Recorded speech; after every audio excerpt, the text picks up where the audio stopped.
台南市议会临时会上午进行开幕式，主要议程包括听取委员会审定结果的报告、审议各项提案、甲立三读议案第一读会。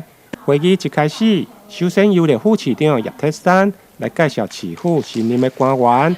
接续伫咧讨论议事日程表的时，因为原先规划12号要来进行0121地动的专案报告，不过有在野的议员认为市府团队伫咧南西的地动善后处理无够积极。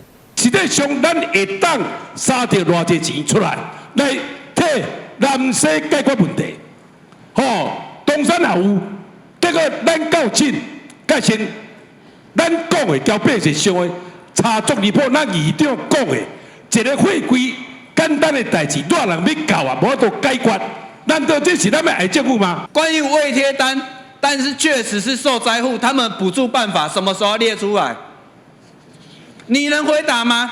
预约报告未贴单的部分，的确黄伟哲市长的确有在研议中。研议中，地震多久了还在研议？研议到最后，人家就不需要你们的啦。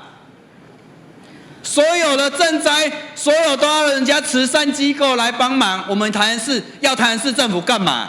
在那个未来有关于这个财损的部分，黄单、红单也好，你们到底要怎么处理？那到底有几户？那目前可运用的基金是多少？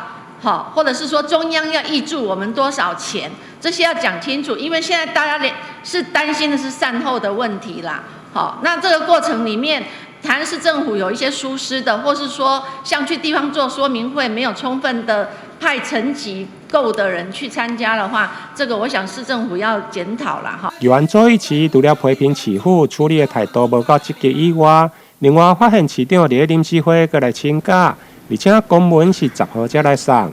虽然进前议长区里里嘛认为并无妥当，因此将地动的专案报告延到市长会阁17号才来召开。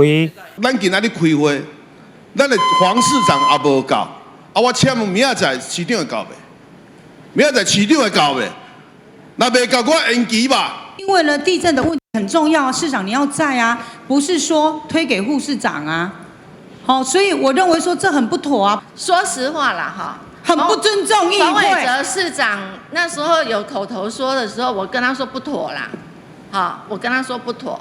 那很显然的是，他认为说我跟他说，你如果要请假的话，请他要跟我们各党团的那个。那我们都不知道啊，议长。对，你想他昨天用公文来请假，代表他就不注重啦。0121的地动发生到现在已经超过50天，不过议员认为到目前还阁有人住伫咧帐篷，甚至受损的房屋内面。